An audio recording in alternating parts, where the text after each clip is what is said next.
Love's for beginners, ain't no winners. It slips through your fingers, I ain't telling no lies. So F all the drama, F the karma. Just do what you wanna, promise you got time. Be you and keep looking forward. Don't you look backwards and you'll be fine. Come through and say what you need to. Don't let them put you down.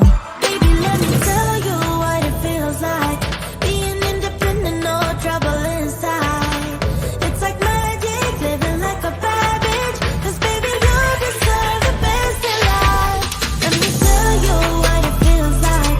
Being whose mama, yeah, do yourself right.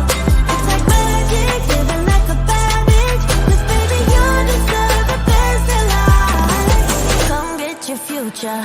Know you wanna, she'll never betray ya. She ain't telling no lies. So break the glass ceiling, find your meaning, make truth out of dreaming. Yeah. Baby, let me tell you what it feels like. Being independent, no trouble inside. It's like magic, living like a bad bitch. 'Cause baby, you deserve the best in life. Let me tell you what it feels like. Being no one's mama, yeah, do yourself right. It's like magic, living like a bad bitch. 'Cause baby, you deserve the best in life. Be you and keep looking forward. Don't you look backwards and you'll be fine. Come through and say what you need to. Don't let them put you down. Baby, let me tell you what it feels like. Being independent, no trouble inside. It's like magic, living like a bad bitch. 'Cause baby, you deserve the best in life. Let me tell you what it feels like. Being whose mama, yeah, do yourself right. It's like magic, living like a bad bitch. 'Cause baby, you deserve the best in life.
Question: did you get a chance to meet with the royal family? And if not, how was it like having them there in the building? Jesus, Mary, and Joseph? The Prince and Princess of Wales. Oh, no, I did not. I'm only familiar with one royal family. I don't know too much about that one.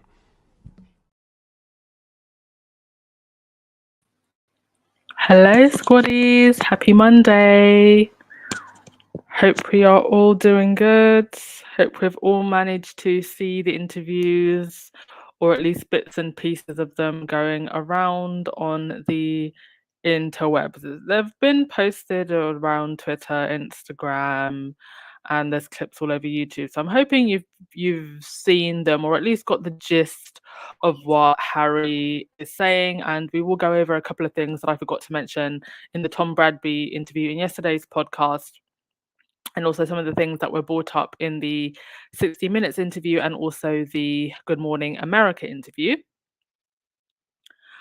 Thank you everyone who came to yesterday's podcast. It was over 1,300, and that video has gotten almost, let me just check, 27,000 views in about 24 hours, which is, I think, the most views I've ever gotten for a video in a 24-hour period. So I do think that there are a lot of people who are now looking at the British press, listening to what Harry said, and are trying to find alternative voices in this space to get another point of view when it comes to this situation, because it's always been taking the British press's word for it. And now people are seeing how the machine, how that invisible contract works. So I do think a lot of that traffic is from people seeking an alternative point of view. So thank you to all of our new friends that have joined us and those of you who have been there from some time ago. The likes of you, Kerry Ann, I saw this comment and it just made me smile. You said, I have to let you know how proud I am of your channel. I started following you 2 years ago when you only did pre-recorded videos of the Sussexes. And thank you so much to all of you who were there from the beginning and everybody that's joined on the journey now. I don't even think this journey has really even begun, because there is so much more to come for all of the work that Harry and Meghan are doing now that they've gone off on their own. And I think how the royal institution now moves forward and how the individual members of the royal family now moves forward. I mean, we haven't heard Harry say anything about some of the, I guess, less paid attention to royals, the likes of Anne and Edward and Sophie, and they're all looking at this as well and perhaps reflecting also. Will we see them speaking up? How are their roles now going to evolve with this going forward? Are they going to continue to put up with the treatment that they probably get as well in the firm, being lesser royals and now knowing the way that William is so volatile? How does life look now for the lesser royals and also for the upcoming royals? There's so much more in this saga to come. But welcome to today's podcast, everyone. Don't forget to hit that thumbs up button and subscribe. And mods, thank you so much for all of the work that you have been doing, because it's definitely troll time. The ebook and audiobook for Spare goes live in about 20 minutes. I'm not gonna be staying up and listening to it all the way through the night. I will get up early tomorrow and I will listen to as much of it as possible during the day. It's like 15 hours. If I listen to it at high speed, maybe I can get through it in 8 or 10. So I don't know if I'll get through all of it tomorrow. I might do like half and half, but I'll get through as much of it as possible and try and get to you any details that the press have not highlighted, because I'm sure there are things that they are not talking about in order to protect the royals. All right, let's have a look at what some of you are saying. Hello, hello, hello. Everyone who's just joined. Lorna, you said, watch the Harry and Meghan home in Montecito is being evacuated, the whole area, because of flooding. Yes, there has been flooding around the Montecito area. There was actually a picture of Harry, yes, in his wellies. A lot of heavy rain, flooding, mudslides. So I'm sure everybody is all out safe, and I hope there's not too much damage done to any of the homes in that area. Oh, we've got someone live, watching live from Lagos, Nigeria. Hello from Lagos, Nigeria. It fills my heart just how much, just how global the Sussex community is.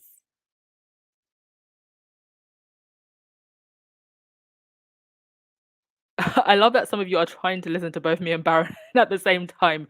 Your dedication is equally admirable. Light side, I have a feeling William wouldn't dare have that attitude towards Anne. I don't know. I feel like he just seems to think he runs the place and he's not even king yet. At Harlem, you said, I doubt we will hear anything from the lesser royals. They're probably upset any attention this brings them. They're older and have been dealing with this mess longer than Harry. Yes, indeed. If anything, if they were to speak up, where do they go? They're all trapped because they're so reliant on this institution. Oh yes, Cynthia, thank you so much, the mods, for keeping this channel troll free.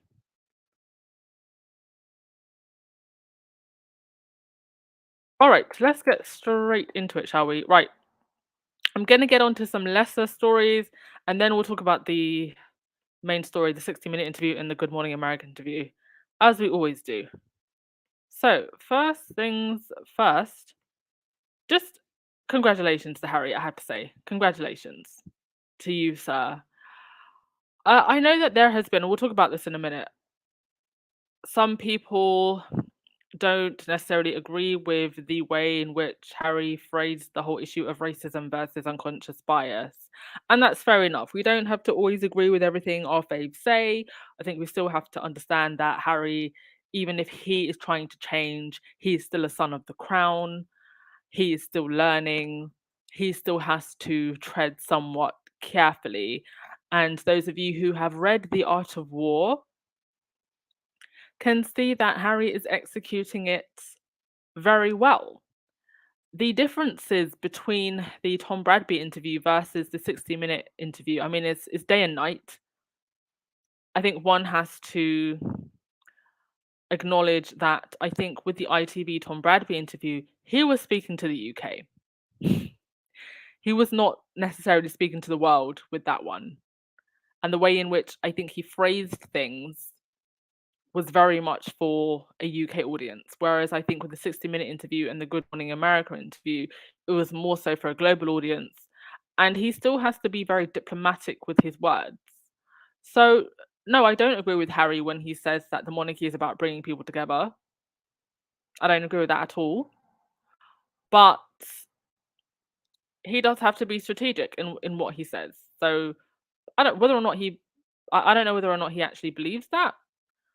But whether or not he does actually believe that, I think it's wise of him to say that, because you can imagine what the British press would have said if he said, no, I don't believe in monarchy and I believe in abolishing the monarchy. Because the narrative that they're trying to spin at the moment anyway is that by speaking out,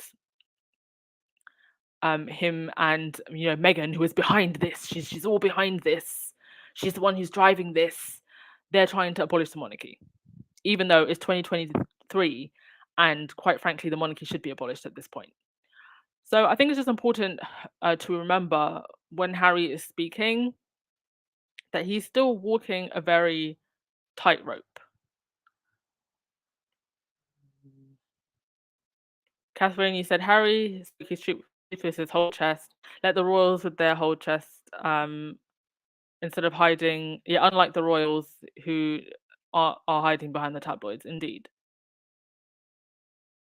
Yes, Mary Cat. What he said about Camilla improving her image. Yes, we're gonna get to that. Right. Who's ready to see? Drum roll, please. Drum roll, please. Who's ready to see what the ancestral Juju did this week? Are we ready? Brrr. Jeremy Clarkson. Jeremy Clarkson is going to close his diddly squat farm after local council ruled against the Top Gear Stars venture as neighbours hell move as a win for the community. Diddly Squat Farm is now Diddly Squat itself. I don't even want to know what they were serving at this place. Like, that must have been the most spiceless and bland food you've ever tasted. Barely a few weeks after he was seen with his best buddy Camilla, has to close his restaurant. I wouldn't be surprised if his show got cancelled next. So there you go. Karma is once again working very well. The ancestral juju is powerful. Haters beware. You had Eamon Holmes out here talking about throw Harry off a balcony, and now this fool walking around with a walking stick. and a wobbly back. You had Sarah Vine talking about how she had a niggling feeling about Harry and Meghan's engagement, and now she's divorced. Imagine being rejected by Michael Gove. The horror. Anyway, moving on. Yesterday, I spoke about Carolyn Flack's former agent. He came out slamming Harry's comments about Carolyn Flack, and I said, based on his statement, I think that he was sent to say something either by the palace or the press hounds. But one of Carolyn's friends has pushed back, and she posted this in her story. She said, "How are we turning the most famous man in the world, taking the opportunity to say kind things about what a legend she was and calling out what the press did to her into a negative? Completely disagree." She said, "Thank you, Harry." And then she also posted Prince Charming. So Carolyn's friends pushing back against what Carolyn's former agent said. And really, it's her former agent who is trying to use Carolyn's name here, not Harry. He spoke very highly of her, and it definitely made me look at Carolyn a lot differently, because the press made an absolute mockery out of her up until the moment she died, and they do that whole thing where they deify the person and, oh, we're so sorry. Well, you've done it 100 times before, and here's another person dead. So I'm grateful for her friends for coming out and pushing back against that negative story. Also, our precious pounds are going to print more pounds with Charles's face on it. Well, we knew this was coming. They have to change everything. All of the insignia, the money. Don't know how much this is costing us, but here it is. You will soon see Charles on your money. And the royal family's Instagram page, by the way, as of yesterday, because of everything that's coming out in Harry's book and the interviews, they have actually limited comments now across all posts. But when Meghan was being abused, in their comment section, there was no limiting. There was no moderating, nothing. They just let that slide and run. But when they're feeling the heat, they cut off the comments. Very telling. One of the other things that's come out of Harry's book is how much Meghan was actually paying for herself, and it would appear the both of them. Now here you've got a picture of Meghan in her Toronto mansion, and then you've got pictures of the same couch in Nottingham Cottage, the Nottingham ghetto. Oh, sorry, no, this is Frogmore. This is the Swamp Ghetto, not the Nottingham Ghetto. Sorry, this is Frogmore Cottage. So my girl was here paying for things, having furniture moved over, and it just puts a dent in the whole she's a gold digger narrative. She never was. Doing struggle love with the whole British prince. The bar is so low, even for princes. Also, it's Catherine's birthday today. I hope someone got her a fancy pair of tights. Someone tweeted this about the whole situation with the ring. I thought it was quite interesting. She said, "Oh my God, what are the chances Kate is learning for the first time about how her engagement ring was obtained?"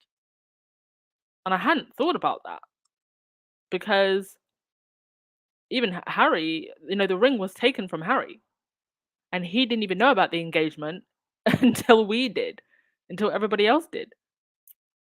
So is this the first time that Kate is learning about how the engagement ring got taken? Does she care? I don't know if she cares. I mean, she was raiding Betty's jewelry box and the body wasn't even old. So that was an interesting point. Also, the bots are still being activated. There are several accounts that are now rehashing lots and lots of the same messages. I actually saw one which was copying and pasting tweets from royal reporters. So I think a lot of these bots are malfunctioning, and we still really haven't gotten to the bottom of this. I think everybody has an idea. It's the palace who have hired this bot farm, but we haven't really gotten to the bottom of it.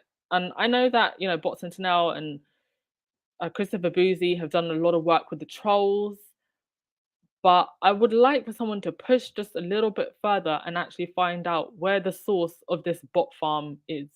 Because it's a lot more, I believe, than just what we saw in the Christopher Boozy reports.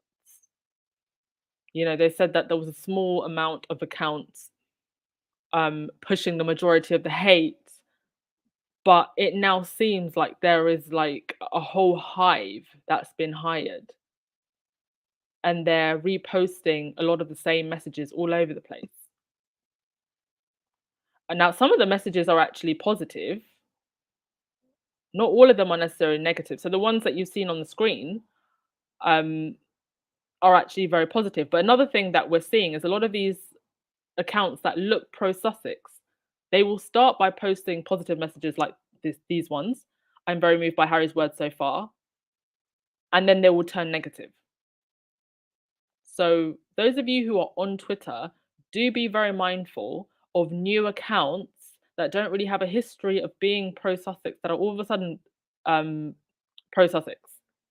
Because you could soon find that they turn anti-Sussex. I think that's the new game now. So just a warning, do be careful on the Twitter streets. Dan Wooten, who, he doesn't want to be left out of this drama, of course.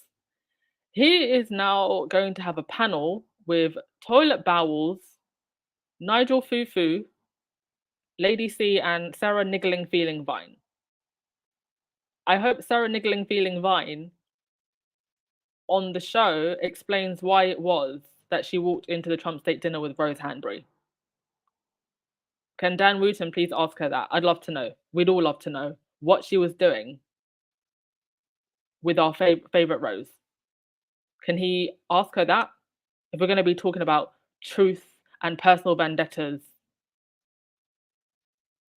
ask the questions we all want the answers to, because Harry's spoken for himself after you lot have been speaking for him for 38 years. Those are the questions we want answered, Mr. Wooten. Right, let's go to your comments before we continue. Julia, honestly, I felt Diana last night. Anybody else feel that? I mean, some of the words that he was using, very much echoing his mother, right? And I think we can all agree here, at least, that Harry is his mother's son.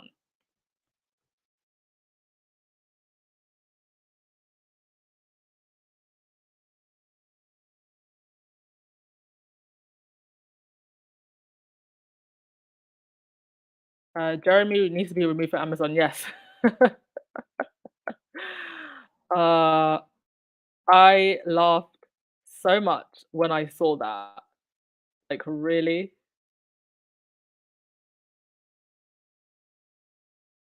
Oh, who is it that is that Lightside who said the food probably tastes like unwashed, lightly salted chicken? Yes. That's the way the butlers in the palace prepare chicken.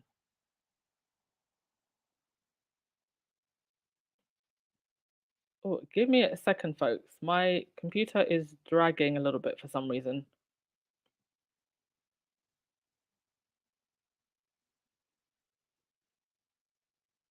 Okay, give me a second, folks. I'm just going to put it on pause for a sec.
All right, sorry about that, folks. It's because I had too many windows open.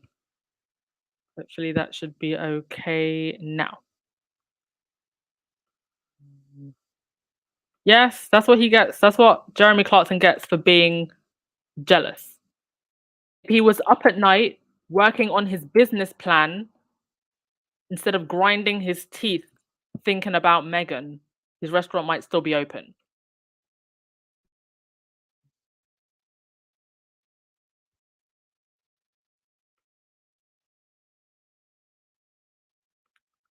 Irene, you said, I honestly think Harry lucked out by Will taking the engagement ring. He was able to give Meghan a ring that had meaning and love rather than a ring given to his mother by one who didn't love her. Yes. You know, there's a clip on William and Kate's wedding day where they're getting into the carriage and she says to William, are you happy? And I find it really odd that after you've been together 10 years, all of that, and on the day of the wedding, first of all, according to Harry's biography, he smelled of alcohol, so he was drinking in the morning. All of that, and she has to ask him, "Are you happy?" I find that very, very sad.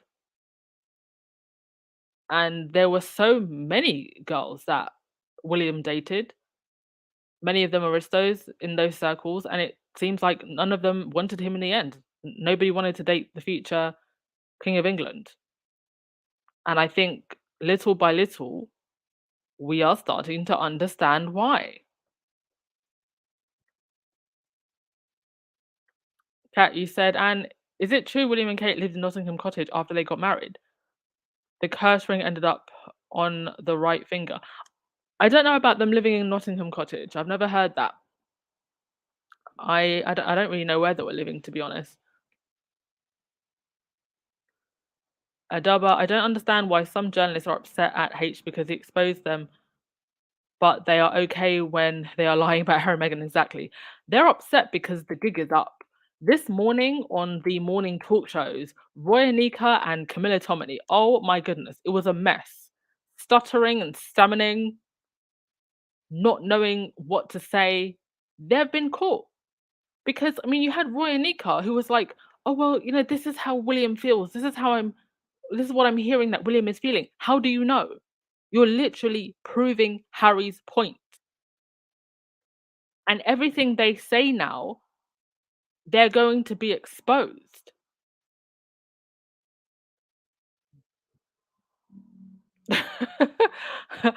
Olukemi, Frogmore Cottage. Yes, it's called Frogmore Cottage because it's on the Frogmore estate. And I'm not even kidding. It's called the Frogmore estate because it's so swampy that it attracts lots of frogs. That's literally why it's called Frogmore. I learnt that the other day. uh, Legs, I agree with Duchess. I've been tweeting and getting people follow me who have just created accounts. Yes, be very careful. There's a lot of people now posing as pro Sussex and they're not. Thank you so much, Legs. Where is Sarah V's neck? I need to update that pic. Indeed. Lost her neck. Lost her neck with the divorce, apparently. Oh, these people are so nasty. They deserve everything that comes to them. I don't care. What did I say on the first day of this year? This is a year of petty. All right, let me just get through your comments before we get into the nitty-gritty of today's podcast.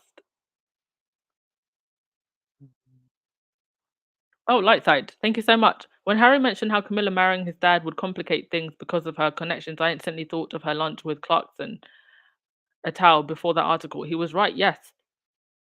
And he actually mentions Jeremy Clarkson again in the 60-minute interview.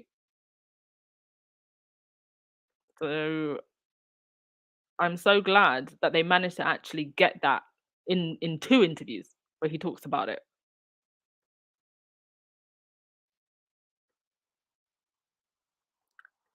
Oh, hi, Lauren. Thanks for joining us. Hope you're good. All right. Was there any other stories before I get into the main thing? Let's see. Let's see. No. So, yes, one of the biggest revelations from the interview, the Anderson Cooper one. Now, he does actually mention Camilla in the ITV one with Tom Bradby, but he goes a little bit further in the Anderson Cooper one. He literally uses the term the third person in the marriage. You know, she was the villain, the third person in the marriage. And like Lightside said, he says that, you know, her marrying Charles was dangerous because it meant that this hierarchy would be created. And there was never actually any need for that. It just shows the spitefulness, the pettiness, the vindictiveness of these people. Because I have no doubt in my mind, given how forgiving and perhaps a little bit too forgiving Harry is, if Camilla had treated the boys right, if she had humbled herself, then perhaps the boys would have been a little bit more open to, you know, being an aid in helping the public embrace her. But it's like she immediately chose to go the other way and to be that evil stepmother that was more concerned about getting position and getting the crown than family. And so Harry does make mention to that, and he reiterates again that him and William did not want their father to marry Camilla. They didn't see a point. You're already together, you're already happy. Why complicate things? And here it is. You know, Camilla having lunch with the likes of Jeremy Clarkson and Piss Moron, who are friends with Rupert Murdoch. And how do you have a family when your family members are in bed with the same people who are trying to destroy you and your wife? There's also the other picture of Camilla with, oh yes, here it is, with Rothermere. Well, here's all of them with Rothermere. Interestingly enough, I actually can't find a single picture of Harry with Rothermere. And some of these pictures of the other members of the royal family go back years. That picture of Rothermere and Kate, you can see she's quite young there. The one with William, he still has his hair. The one with Sophie, she's looking a little bit younger in that photo as well. So the relationship with the press barons, it's always been there. And I think Harry, from a very young age, decided I'm not going to participate. Hence, I can't find a single picture of Harry with Rothermere, but I can find pictures of all the other royals with Rothermere. At some point, and I think this is also important, the British public are going to have to realize that this situation with the royal family in the press is bigger than the royal family in the press. This is just a small snippet of a wider problem we have in the UK with the press and the level of control that they have. It is almost impossible to become the British Prime Minister without the approval of Murdoch and Rothermere. Like, this goes beyond the royal family at this point. And I know that Harry seems to be on this mission to correct what he sees as a great, you know, wrong in the United Kingdom, in his country. And do you know what? I support his mission as far as protecting his own family. But to be honest with you, this is just my opinion. Nobody throw tomatoes at me, please. I think this whole idea that he's gonna do this on behalf of you know, because he wants better for the country. I don't know if the country actually wants better for themselves. It's a very noble mission of Harry, and I think it's a very necessary one, which is why he's going up against the press. Something I forgot to actually mention yesterday was the 3 lawsuits were brought up, and Harry actually asked Tom Bradby to describe what each of the lawsuits were. because I think a lot of people aren't actually aware that these lawsuits are still active. I don't know if the British public want better for themselves, because the question I ask is, going all the way back to the phone hacking scandal, everything that we found out. Well, why was there not more pushback and outrage back then? There have been ample opportunities where the British tabloid press have disgraced themselves, where we could have asked for reform, where we could have pushed back. It hasn't happened. And I think we have to be honest about the fact that I think there are many in the British public that actually do like the salacious nature of the press. I'm sorry, but a lot of people do. And I know that Harry absolutely wants to insist that, it's the press that create this environment, and they, push these agendas, and that then influences the way people think. And yes, I do agree with that to a certain point, but I do just think that there are some people that are honestly just nasty and they love this stuff. And the tabloid press vocalize what it is that they feel. I think there is that side of it as well.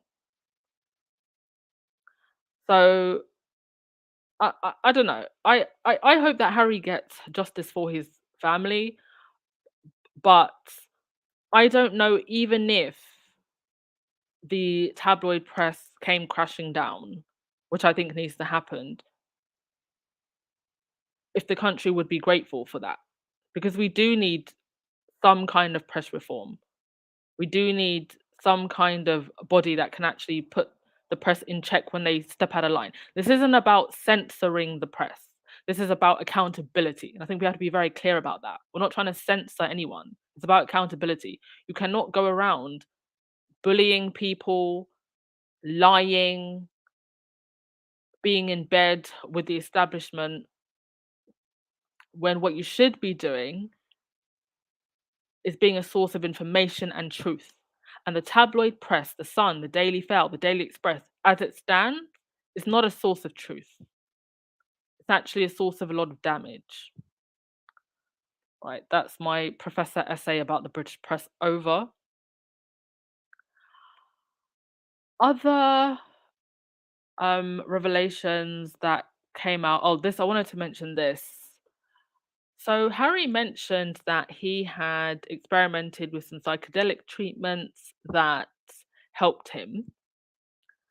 And the way in which some of the British tabloids are covering this, I think, is very shameful, especially when we're at a time where we're trying to have more progressive conversations about mental health, treatments for mental health. To see headlines like this in The Independent: Royals despair as Harry kidnapped by cult of psychotherapy. Now, I'm not saying that, you know, um, psychotherapy or psychotherapy practices, shouldn't be critiqued. But I think that you have to be very mindful about, especially when you are a major source of information in the media, about how you word certain things. Kidnapped by the cult of psychotherapy. That is just not acceptable at all. Especially when somebody, as Dr. Jessica Taylor, who has, defended the Sussexes quite greatly. Go check out her books, by the way. She writes amazing books about women, feminism, the victims of assault. A great personality. Go check out her work. Have to plug her. But she said this is like when your abuser tells you that you're mental and you need to seek help, and then you seek help and leave them, and they come out with ish like this. Yes, because this headline right here. I mean, this is directed at Harry, but can you imagine if you're somebody that's seeking help or you're going through treatment and you see this? Not acceptable from The Independent at all. And it's the same thing that they did to Diana decades prior. Look at these headlines from the Mirror. All those years ago. Has she gone nuts? This attempt to try and paint someone as crazy, loose marbles, as paranoid. I hope that charities who work in the mental health space and have chosen to have the royals as patrons are looking at this and rethinking their relationship. I think they should. Okay. Benjamin, Harry understands that system through and through. Yes, he does. I think he's playing his cards very right. Yes, Valerie, the Anderson Cooper interview was brilliant. He was very good with his questions, and I thought we got very thorough answers. Official Lauren Brown, hello. Harry's interview really made me see Camilla as the mastermind she is. She has managed to avoid much of the public discussion aside from Squaddy Circle. She really was part of destroying Meghan. Yes, indeed she was. Wasn't enough that she tried to destroy Diana. No, she had to try and destroy her son and his wife.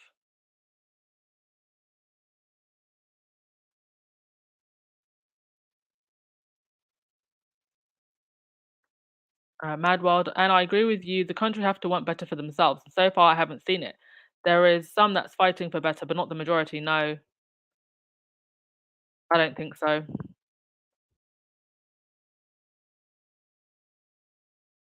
Catherine, Harry is too kind. The UK like the country the way it is, and he needs to protect his family. The rest can kick rocks. Yeah, I agree.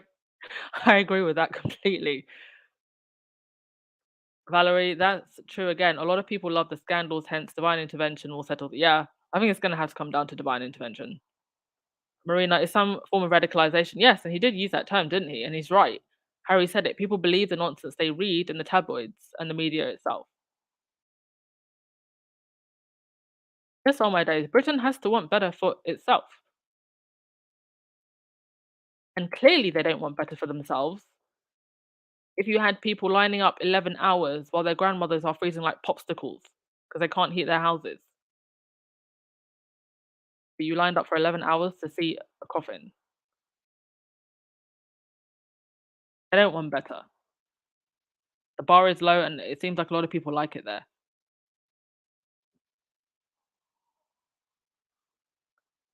Oh gosh, the trolls have come in. Oh, be gone. Thank you so much, mods. You're doing a great job.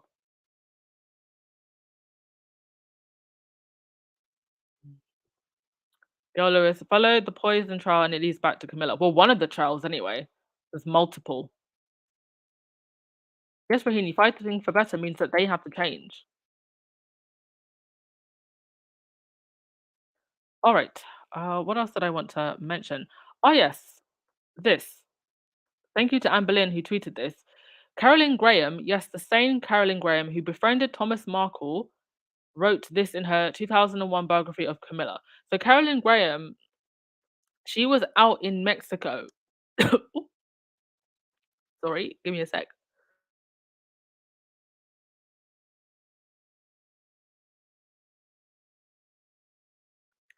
Sorry, folks. So yes, Carolyn Graham was out in Mexico with Thomas Markle,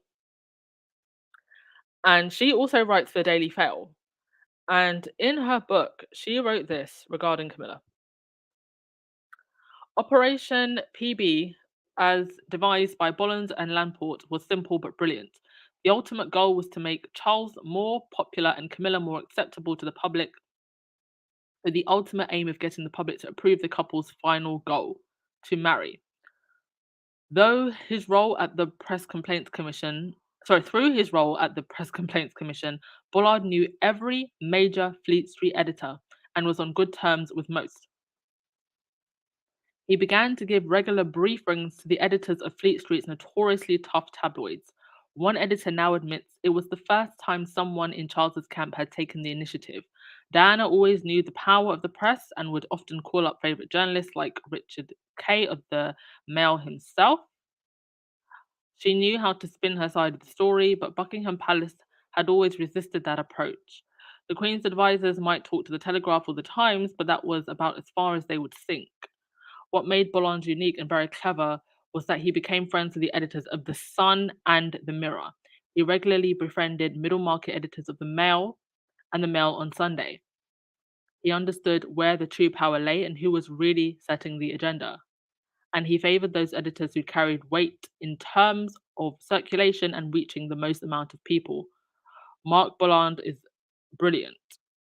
He did a fantastic job of rehabilitating Camilla within 18 months of Diana's crash. The story was, oh, okay, I think this is a little bit out of order. Let me see, there was another part of it. Um, okay, many suggested the Machiavellian backstage pressure put on newspapers by Charles's spin doctor Bolland was now becoming a bit heavy. One senior editor admitted privately that newspapers felt obliged to go along with the rehabilitation of Camilla thing because of Prince William. He said, let's be honest, William is the one everyone around the world is interested in at the time. We have to accrue what is known in the trade as William points by publishing positive stories about Charles and Camilla.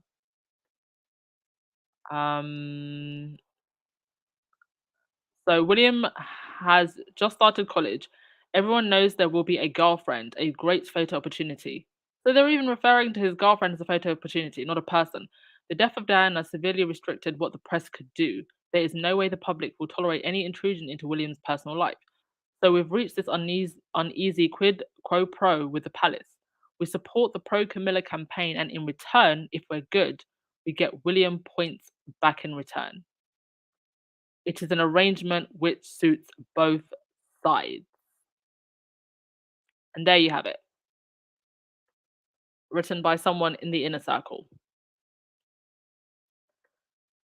It just tells you everything, doesn't it, folks? And here they are. Charles and Camilla with Arthur Edwards, photographer for The Sun, Charles with the lead editor for The Sun, and Camilla with Rothermere. This is not a family. Like, this is just the most... I think if I have to vocalize the words that I want to say, I will probably get this video demonetized. So with that, I think that's all I wanted to say.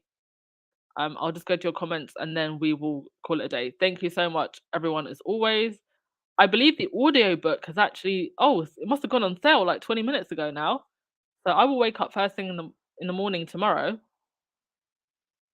and start listening to that. Has anyone opened the ebook already? I didn't even realize it's 20 minutes past midnight. So it must have gone live by now. All right, let's finish with your comments and then we'll call it a day. Let's put a nice picture up first. There we go. Lauren, you said Harry is fighting the literal core of the media press in the UK, apparently. I don't think the royal family realise just how gutsy this man is. He has been to war, yes. He's been to the front lines. Definitely not scared of going up against the media. Valerie, I honestly believe that there is a spiritual shift now, and we who are enlightened continue to pray and will be moved to a different reality. I agree with that 100%, Valerie. I'm a very spiritual person.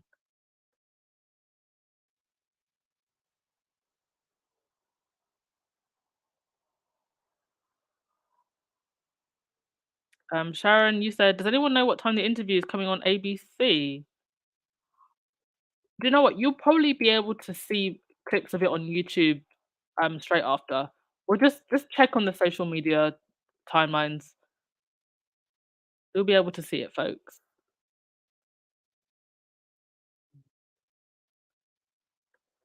Benjamin, Anne, was the Queen slowly losing control even back then? Was he the same secretary that was brought in by the Queen to get Charles to get rid of Camilla? I know one was, however, they ignored her. I mean, it seems like the Queen hasn't had control for some time.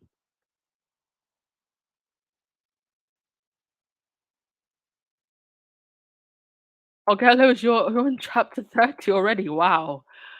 Oh. Speed reader. I'm a speed listener. I will listen to the audio on high speed. Palena, still waiting for your audiobook. I think it depends on where you are, what time you're going to get it. Girl Lou, she said, is so informative about everything. Beautifully written. Lovely. And make sure, now that you've bought it, that you actually rate it the top rating that you can and leave a review, please, because on Goodreads, they've already review bombed the book even well before it came out. They do this every single time. So please make sure that you leave reviews, folks, and I will keep reminding you, especially if you have a verified purchase. Very important, okay?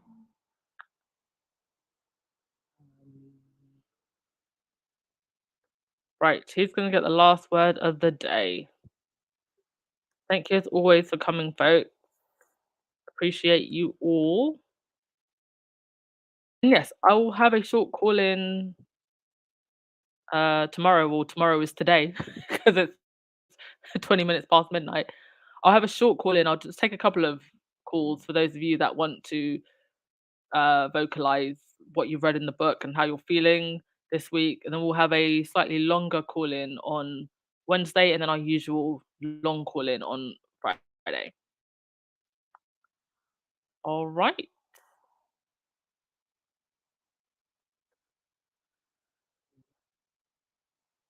Yes, light side. God had different plans. Harry's number one. And this book is number one everywhere.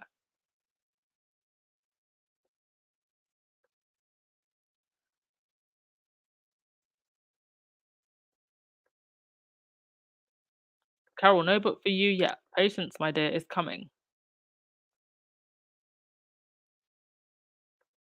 Catherine, you said garlic is the part on the book about Megan season 2.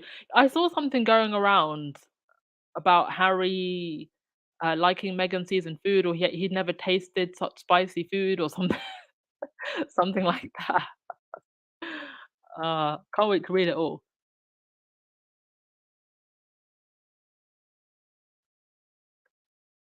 Marilyn, I believe Harry and Meghan don't share the same perspective on whether or not the Unroyals are racist. After all, H is new to recognizing the far reaches of racism, how it permeates in subliminal ways.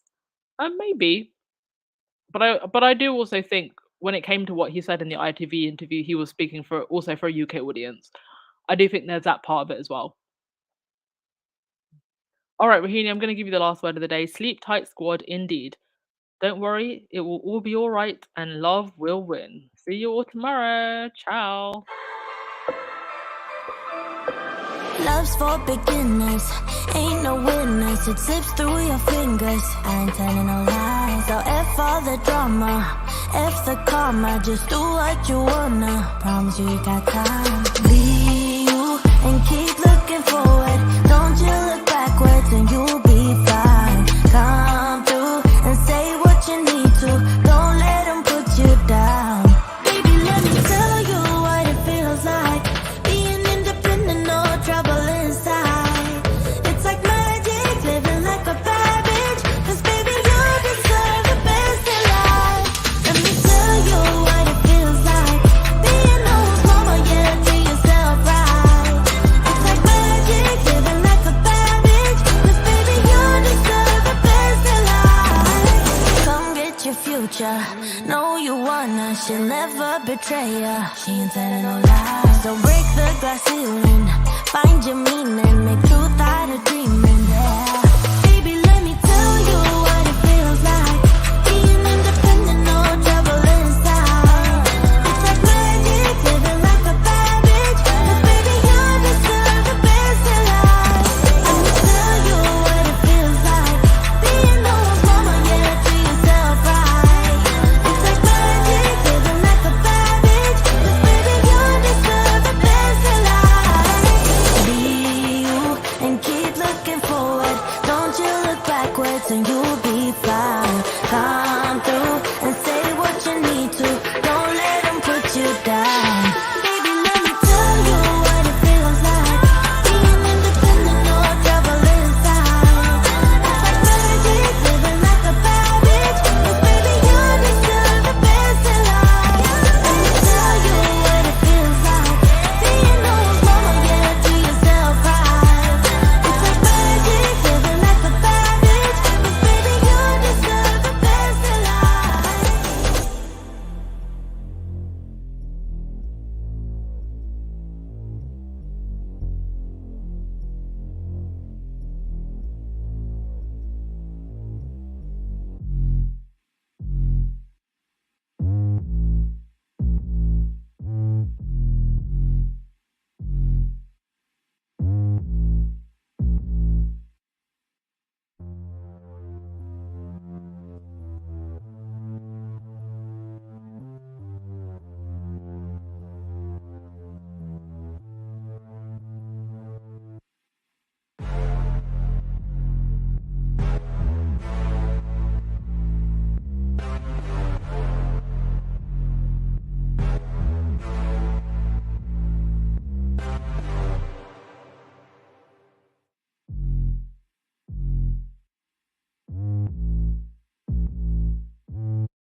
just had a bit. Is it September 12th? 13th, sir. Oh, God, I'm the wrong date. 13? Yes, sir. We started at 12:30. Where did I go to? I was suddenly 10. Oh, God, I hate this. No, look, it's going everywhere. Hang on. Has anybody got a job? Where is the man? No, look, it's everywhere. Can't bear this bloody thing. What do we do? Everyone's stinking to